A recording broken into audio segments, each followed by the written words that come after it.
बिस्मिल्लाहिर्रहमानिर्रहीम। अस्सलाम वालेकुम दोस्तों, welcome to my YouTube channel horror stories 502। कैसे हैं आप लोग? उम्मीद करती हूँ खैरियत से होंगे। मैं और अरसलान नज़रें घुमा घुमा कर इधर उधर देख रहे थे, लेकिन यहाँ तो किसी चिरंद परिंद का नामो निशान तक ना था। यार, ये जंगल कितना वीरान सा है। मुसलसल 2 घंटे से हम शिकार तलाश कर रहे हैं, लेकिन इन 2 घंटों के दौरान हमें परिंदा तक नजर नहीं आया। अरसलान ने ऊपर दरख्तों को देखते हुए कहा, तुम्हारा ही ख्याल था कि हमें इस जंगल में जाना चाहिए। मैंने तो कहा भी था कि इसी जंगल में चलते हैं जिसमें हमने पहले भी कई शिकार किए थे। मैंने बेजारी से कहा, हाँ यार असद, अगर मैं तुम्हारी बात मान लेता तो फायदे में रहता, लेकिन अब मेरे ख्याल में हमें चलना चाहिए। एक तो ये जंगल इतना बड़ा है कि खत्म होने का नाम ही नहीं ले रहा। अरसलान ने मायूसी से कहा, नहीं, मेरा ख्याल है हमें थोड़ा आगे जाना चाहिए, हो सकता है शिकार मिल ही जाए। मैंने चलते चलते कहा और अरसलान ना चाहते हुए भी मेरे साथ आगे चलने लगा। आज मौसम बहुत ही खुशगवार था। आसमान पर काले काले बादल छाए हुए थे। मेरे ख्याल से अब आज शिकार के लिए मौसम बहुत अच्छा था, लिहाजा मैंने अरसलान को फ़ोन करके अपने घर बुलाया और इसे शिकार पर चलने को कहा तो वो तैयार हो गया।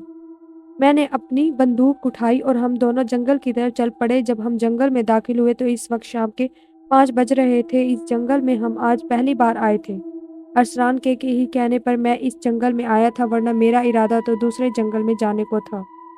अभी हमें यहाँ आए हुए 2 घंटे हो चुके थे, लेकिन हमें कोई भी शिकार नहीं मिला था। यार असद, अब हमें वापस चलना चाहिए। मैं तो बहुत ज़्यादा थक गया हूँ। अभी थोड़ी ही देर में अंधेरा ही फैलने वाला है। अरसलान ने डूबते सूरज को देखते हुए कहा। मैंने रुक कर एक नज़र सूरज को देखा जो बस डूबने ही वाला था। हाँ यार, कहता तो तू ठीक है, अभी भी हमें जंगल से निकलते हुए अंधेरा तो फैल ही जाएगा। मैंने परेशानी से कहा। अभी हम आपस में बातें ही कर रहे थे कि हमें अपने पीछे किसी के गुर्राने की आवाज़ सुनाई दी।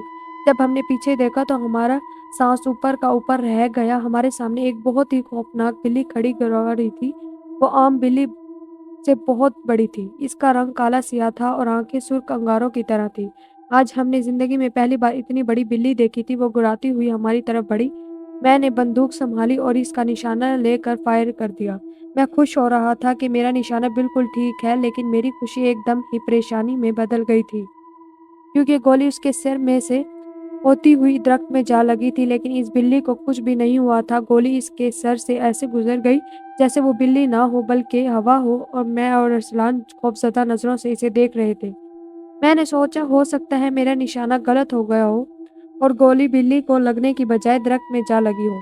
इससे पहले कि वो बिल्ली मुझ पर हमला करती, मैंने एक और फायर कर दिया, लेकिन गोली फिर से इसके जिस्म से गुजर गई, लेकिन इसे कुछ नहीं हुआ। भागो यहाँ से, अरसलान ने चीख कर कहा और एक तरफ को भागा। मैं अभी भागने ही वाला था कि इस बिल्ली ने मुझ पर छलांग लगा दी और मैं दूर जाकर गिरा और मेरे हाथ से छूटकर बंदूक नीचे गिर गई। मुझे काफ़ी ज़ख्म आए थे, लेकिन मैं इन ज़ख्मों की परवाह किए बगैर ही उठ खड़ा हुआ और एक तरफ भाग खड़ा हुआ। छोटे रास्तों को फलांगता हुआ मैं भाग रहा था। मैं किसी तरफ जा रहा था, इसका मुझे कुछ इल्म नहीं था। मैं किस तरफ जा रहा था इसका मुझे कुछ इल्म नहीं था। मुझे आहिस्ता-आहिस्ता बढ़ते हुए अंधेरे से भी खौफ आ रहा था। मेरे पाँव में कांटेदार झाड़ियों के कांटे चुभ रहे थे। कहीं-कहीं दरख्तों से ठोकर खा कर गिरने से मेरा जिस्म काफ़ी ज़ख्मी हो गया था, लेकिन मैं इन ज़ख्मों की परवाह किए बगैर सिर्फ एक बेनाम मंजिल की तरफ भाग रहा था। मुझे डर था तो सिर्फ इस बिल्ली का था। मेरा पूरा बदन पसीने से शराबरू था। मैं भागते-भागते काफ़ी थक गया था। मैंने रुक कर पीछे की तरफ देखा, लेकिन इस बिल्ली का नामो-निशान तक नहीं था। मैंने वहीं बैठकर गहरी-गहरी सांसें लेना शुरू कर दी। अंधेरा काफ़ी फैल चुका था। मैं इधर-उधर देखा तो मैं जंगल के किसी हिस्से में मौजूद था। अचानक ही मुझे दरख्तों के दरमियान कुछ दूर से रोशनी नज़र आई तो मुझे कुछ हौसला मिला। मैंने अपने ज़ख्मों से भरे जिस्म को हरकत दी और उठ खड़ा हुआ और इस रोशनी की तरफ चलने लगा। मैं जैसे-जैसे आगे बढ़ रहा था, रोशनी तेज़ हो रही थी। मैं आहिस्ता-आहिस्ता चल रहा था, लेकिन फिर भी मेरा जिस्म जगह से दुख रहा था। मुझे चलने में भी काफ़ी मुश्किल पेश आ रही थी और अब तो मेरा सर भी चकराने लगा था। दरख्तों का सिलसिला अब काफ़ी कम हो चुका था। वो रोशनी किसी हवेली से आ रही थी। मुझे अब वो हवेली साफ नज़र आ रही थी। चाँद की रोशनी में ये जगह बहुत ही परिसरार और वहशत ज़दा लग रही थी। हवेली तो ऐसे लग रही थी जैसे बहुत ही खौफनाक भूत खड़ा हो। मेरा दिमाग डूबता हुआ जा रहा था। मैं काफ़ी मुश्किल से गेट तक पहुंचा था और दस्तक दी और दीवार का सहारा लेकर वहीं खड़ा हो गया। मैंने दोबारा दस्तक दी। थोड़ी देर बाद मुझे किसी के चलते हुए कदमों की आवाज़ सुनाई दी। आवाज़ धीरे-धीरे करीब आ रही थी। फिर अचानक ही गेट एक अजीब सी आवाज के साथ खुल गया। कौन है? एक बुढ़िया ने सर बाहर निकाल कर कहा। इस बुढ़िया की शक्ल देखकर मैं एकदम कांप सा गया। इसका चेहरा झुर्रियों से भरा हुआ था। वो काली रंगत, वो सफेद बालों में से किसी चुड़ैल से कम नहीं लग रही थी। कौन हो तुम और यहाँ क्या कर रहे हो? इस बुढ़िया ने पूछा। मैं मुसाफिर हूँ, इस जंगल में भटक गया हूँ। एक रहने के लिए जगह मिल सकती है? मैंने मुश्किल से कहा और वहाँ ही गिर गया। कौन है अम्मा? अंदर से किसी लड़की की शेरे आवाज़ मुझे सुनाई दी। बेटा, कोई मुसाफिर है और काफ़ी ज़ख्मी भी है। आओ मेरी मदद करो, इसे अंदर ले जाते हैं। इस बुढ़िया ने मेरी तरफ देखते हुए कहा। इसके बाद मुझे कुछ होश ना रहा और मेरा दिमाग तारीकों में डूब गया। इसके बाद मेरे साथ क्या कुछ होता रहा मुझे खबर नहीं। जब मुझे होश आया तो मैं एक कमरे में बिस्तर पर था। मैंने उठना चाहा लेकिन नाकाम रहा। मेरे जिस्म पर मौजूद जख्मों पर पट्टियाँ बंधी हुई थी। अचानक ही से कमरे का दरवाज़ा खुला और एक निहायत ही हसीन दोशीज़ा कमरे में दाखिल हुई। तुम्हें होश आ गया? इसने मेरी तरफ देखकर मुस्कुराते हुए कहा। मैंने फिर उठना चाहा लेकिन नाकाम रहा।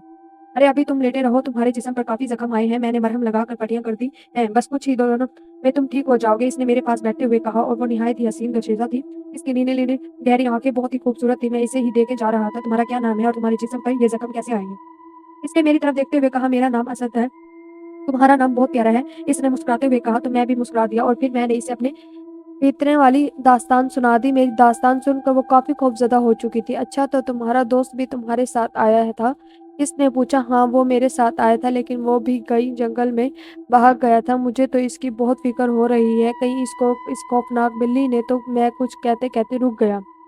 असद असद, तुम फ़िक्र ना करो, मैं अभी अली को जंगल भेजती हूँ ताकि वो तुम्हारे दोस्त को ढूँढ लाते हैं, इसने संजीदगी से कहा। अच्छा, तुम्हारा नाम क्या है? और ये अली कौन है? इस घर में कौन-कौन रहता है? मैंने एक साथ कई सवाल कर दिए। इसने मेरी तरफ देखा और कहा। मेरा नाम गज़ल है और तुम्हारा नाम तुम्हारी तरह ही बहुत ही खूबसूरत है। मैंने गज़ल की बात काट कर कहा। और अली मेरा शौहर है। इस घर में मेरे और अली के अलावा अली की अम्मी रहती हैं, गज़ल ने बताया। मैं तो समझ रहा था कि गज़ल कुँवारी है, लेकिन वो तो शादीशुदा थी। अच्छा, तुम आराम करो, मैं तुम्हारे लिए कुछ खाने के लिए लाती हूँ और अली और अम्मी को भी बता दूंगी कि तुमको होश आ गया है, गज़ल ने कहा और उठकर कमरे से बाहर चली गई। थोड़ी देर बाद गज़ल कमरे में आई तो इसके हाथ में खाने की ट्रे थी। इसने वो ट्रे मेरे सामने रख दी। इसने ट्रे से कपड़ा हटाया तो वो पर खुशबू के झोंके मेरी सांसों को मुअत्तर करने लगे। वो भुना हुआ गोश्त था। इस गोश्त को देखकर मेरी भूख और बढ़ गई। खाना खा लो, गज़ल ने कहा तो मैंने खाने पर टूट पड़ा और खाता ही चला गया। वो गोश्त बहुत ही मज़ेदार था। मैं खाने के दौरान में गज़ल को भी देखे जा रहा था। इसके लबों पर एक परिस्रार सी मुस्कुराहट रक़्स कर रही थी। खाना खाने के बाद मैंने इसका शुक्रिया अदा किया और खाने के बर्तन इसकी तरफ बढ़ा दिए। अच्छा, मैं अभी आती हूँ, इतना कहकर वो कमरे से बाहर निकल गई और मैं इसको जाता हुआ देखता रह गया। काश गज़ल, अगर तुम्हारी शादी ना हुई होती तो मैं तुमको अपने दिल की मलका बनाता। मैं तुम्हें कैसे बताऊँ कि मैं तुम्हें चाहने लगा हूँ। मैंने दिल ही दिल में सोचा। वो कुदरत का एक हसीन शाहकार थी। इसकी झील जैसी आँखें, गहरी आँखों में एक कशिश थी जो मुझे अपना दीवाना किए हुए थी। अचानक ही कमरे का दरवाज़ा खुला और गज़ल कमरे में दाखिल हुई। इसके साथ एक लड़का और एक वही बुढ़िया थी जिसे मैं पहले भी देख चुका था। असद, ये अली है और ये हमारी अम्मी है, गज़ल ने तारुफ करवाते हुए कहा। अब कैसी तबीयत है तुम्हारी असद? अली ने मेरी तरफ बागौर देखते हुए कहा। अब काफ़ी बेहतर महसूस कर रहा हूँ, मैंने मुस्कुराते हुए। और हाँ असद, मैं अभी जंगल से आ रहा हूँ। मैं तुम्हारे दोस्त को बहुत तलाश किया लेकिन वो मुझे कहीं भी नज़र नहीं आया। हो सकता है तुम्हारा दोस्त घर चला गया हो, अली ने तफ़सील से मुझे बताया। अल्लाह करे ऐसा ही हो, मैंने वहशी की तरफ देखते हुए कहा।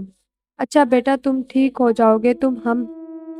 हम वो बुढ़िया कुछ कहते-कहते रुक गई, जबकि गज़ल और महेश के चेहरों पर मुस्कुराहट फैल गई थी। अच्छा असद, तुम आराम करो, हम फिर आएँगे, अली ने कहा और कमरे से बाहर निकल गया। इसके पीछे-पीछे गज़ल और बुढ़िया भी बाहर निकल गई और फिर यूँ ही लेटे-लेटे मेरी आँख लग गई और मैं सोता चला गया। रात के किसी पहर मेरी आँख सख्त प्यास की वजह से खुल गई। कमरे में चाँद की हल्की-हल्की रोशनी फैली हुई थी जिसकी वजह से मुझे कमरे की हर चीज़ दिखाई दे रही थी। मैं काफ़ी मुश्किल से उठ बैठा। मेरे बिस्तर के सरहाने की तरफ एक छोटा-सा टेबल रखा गया था जहाँ पानी का जग मौजूद था। मैंने हाथ आगे बढ़ाकर गिलास में पानी डाला और एक ही सांस में पी लिया, लेकिन फिर भी मेरी प्यास ना बुझी। मैंने 2-3 गिलास पानी के पिए, तब जाकर मेरी प्यास बुझी थी। मैंने अपने आप को अजीब-सा महसूस कर रहा था। मुझे अपने अंदर एक तब्दीली सी महसूस हो रही थी। मेरे बदन से दर्द की हल्की-हल्की सी ठेस उठ रही थी। अचानक ही मेरी नज़र अपने बाजू पर बंधी हुई पट्टी। स्टोरी का नेक्स्ट पार्ट देखने के लिए हमारे चैनल को सब्सक्राइब करें। शुक्रिया, खुदा हाफिज़।